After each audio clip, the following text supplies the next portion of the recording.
Well, the restrictions have been refined. Oh, Jesus. You can't cough in public now. Christ, that's my smoker's cough, that. But people look at you like you've just fucking murdered a child. Anyway,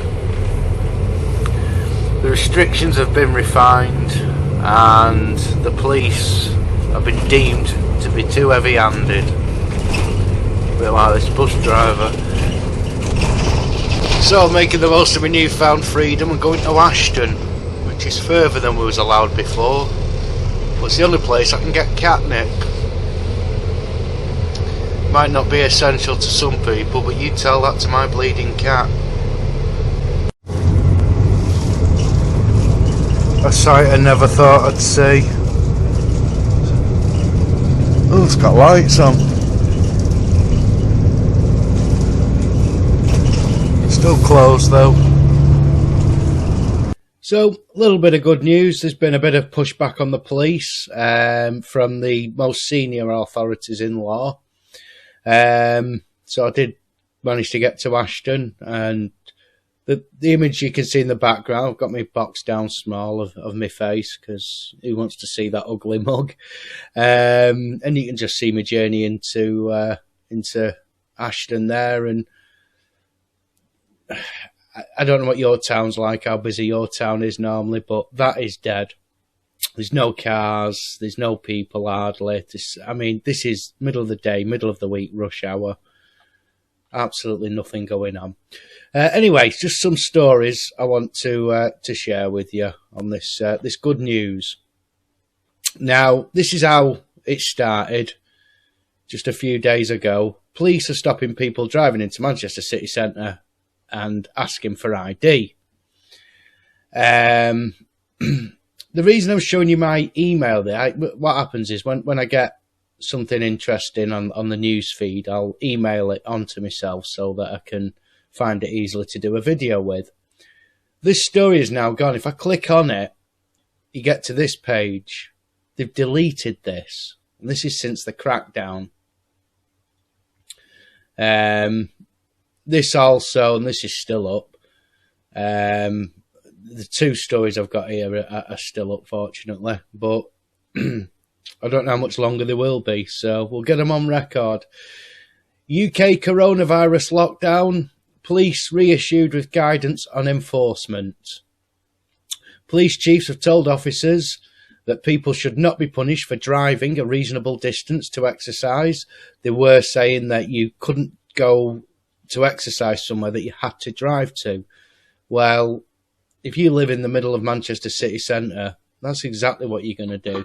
And most areas, you know what I mean? You don't want to be walking around crowded streets. If you're supposed to keep this social distancing that they keep talking about, then it's ridiculous to say to everybody, well, you all have to exercise here. Blanket checks were disproportionate in a bid to quell a row about heavy-handed enforcement of the coronavirus lockdown. It's great that people have spoke out on this and that they've had to roll back their actions. They're not allowed to do roadblocks now. Amid anger at some forces setting up checkpoints and using drones to target people visiting rural beauty spots, the guidance reissued and updated late on Tuesday aims to forge more consistency across 44 forces in England and Wales. It is issued by the College of Policing, which sets professional standards, and the National Police Chiefs Council, NPC. See, I'm saying nothing, and tells officers both what they can and what policers would prefer them to refrain from doing. It sticks to the powers in the emergency law passed last Thursday and not statements made by senior government figures about what they wanted the public to do. The two had been contradictory and were the source of potential confusion for some officers. One police chief, whose force had been caught in the eye of the storm, caused by forces applying the powers differently, said on Tuesday the new laws had been unclear. The draconian powers were given to police to enforce an unprecedented lockdown closing non-essential shops, banning gatherings of more than 2 people, and restricting when people can be outside their homes. The guidance stresses officers police by consent, and that during the pandemic, people must have a reasonable excuse to leave their home to stop the virus spreading and resulting in a spike in fatalities. Announcing the lockdown last Monday, Boris Johnson said people could exercise only once a day, but in the briefing from police leaders, no limit is stated on how many times people can exercise, with the guidance to officers saying valid excuses to be outside include to take exercise alone or with other members of the household. Well, they're still not being quite clear there, because it says you're not allowed gatherings of more than 2 people. So surely 2 people can go out and exercise as well who aren't part of the same household. Again, they decide what they will and won't bloody enforce, but it's getting better. The sight of checkpoints by some police forces caused alarm, while others did not feel the need to set them up on British mainland. Police in North Yorkshire, for instance, set up checkpoints to stop people and inquire about their destination. The briefing to officers, which they will be expected to follow, says the Coronavirus Act and coronavirus regulations do not explicitly confer any powers on police officers to stop vehicles. It says officers can use the Road Traffic Act to stop vehicles for any reason, and this could lead to offence under the Coronavirus Act being detected. It's what you know in America as a secondary offence. So like black window tint, if your window tint's too dark, they can't pull you over for that in America. But if they pull you over for another reason, they can then check the window tint. Over here, they can just pull you over for window tint. But then adds, use your judgment and common sense. For example, people will want to exercise locally and may need to travel to do so. We don't want the public sanctioned for travelling a reasonable distance to exercise. Road checks on every vehicle is equally disproportionate. We should reserve enforcement only for individuals who have not responded to engage, explain and encourage where public health is at risk. The guidance says, referring to the 4 E's approach, the MPC previously said will enforce the lockdown. Officers are told that enforcement actions such as arrest or issuing of a fine should be used as a last resort. Several forces have taken no enforcement action since the emergency laws came into effect, finding that explaining and encouraging people to comply has worked. Lancashire Police, however, have taken enforcement action 123 times. That is a complete abuse of authority, and they have been called out for it.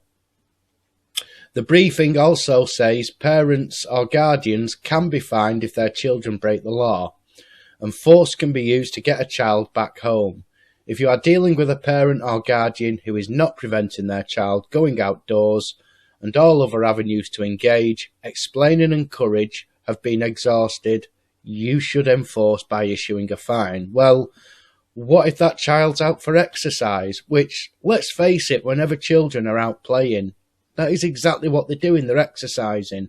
So I'm still not happy about that, but I do imagine that will be brought back under control shortly too. It goes on. I mean, this is what we had last week. Police and military cracking down on non-essential travel, including motorbike rides, driving lessons and caravan trips.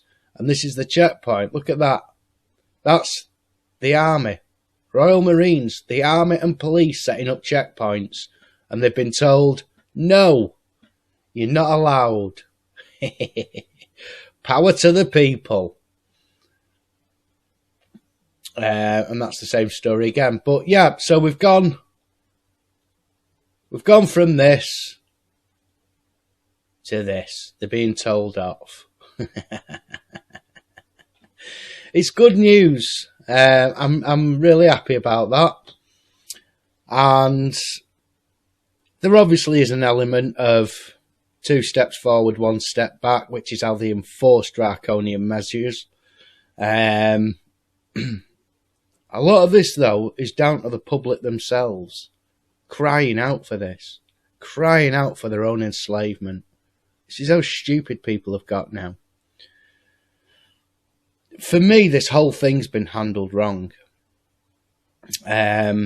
What should have happened and the way they should have done this, and this would have worked, is, and I'll show you a clip here of, this is the person who, the chief medical officer who advises the government on the health sort of, implications, and they then make their decisions from what he tells them. Have a listen to what he says here. Now, if infections fall, as the next chart shows, that will also translate into fewer hospital admissions. Hospital admissions typically occur a week or 2 after an infection. And remember, for the vast majority of people, COVID-19 is a mild flu-like illness, a heavy cold. But for a small percentage of people, hospitalisation is required. So as you can see there, he describes it as, it's basically flu, and most people are going to get flu-like symptoms, and a small percentage of people are going to get more severe symptoms, very elderly, and people with underlying conditions, which we already knew. This is what they've said all the time, but that's what happens every year with flu. And we don't have this craziness, this lockdown business.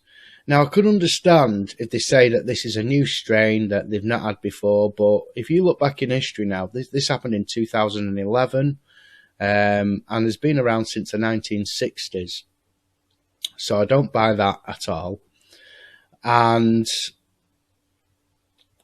to enforce the measures that they have enforced here, even though they've been rolled back a little bit and policemen have had a slap on the wrist, they shouldn't have been introduced in the first place. What they should have done is said people who are at risk should self-isolate themselves for their own sake, and if they don't, then it's up to them. But if that would have happened and just the elderly and medically vulnerable people had have just isolated, then the rest of the community could have rallied round. I'd do it. Could have rallied round and done the shopping for these people, dropped it off on the doorstep. They are Doris, there's your shopping. You give me a ring if you need anything else. If we'd done that, there would not have been a rush on the supermarkets. People wouldn't have been panic buying at all. And I still don't like that phrase, panic buying. They were put into panic. They were told they were going to be locked down for 2 weeks. That's what we was told originally. You'll be locked down for 2 weeks, not leave the house, not even for exercise or anything. That's how it was put over. And people went out and started buying 2 or 3 weeks worth of stuff. That's because of what the government and the media were saying. And this is, again, what's caused the overreaction by the police, because of what the government and the media were saying. You wouldn't have had this overrun on the supermarkets. You'd have had all the small businesses that have been closed down now. They'd still be open and running. They might implement the sort of precautions that have been put in place now where, everybody's 2 meters apart, only so many people in the shop.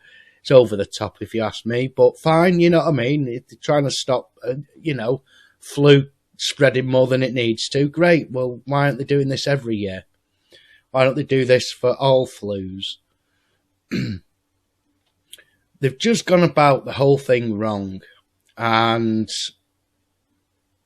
I hope that the pushback that the police have had, I hope the government will have the same pushback too. And that they'll be forced to withdraw these measures and revert to a policy of advising only the vulnerable, only the people at risk from this, to self-isolate, and the rest of us will all come and help you. I don't know anybody who wouldn't help out an elderly or an ill person who says, look, I'm self-isolating. They give you a ring on the phone I'm self-isolating. Could you please go and get me shopping? Could you please go and pick up my prescriptions? I'd do it. Anybody would do it. That's the way this should have been handled.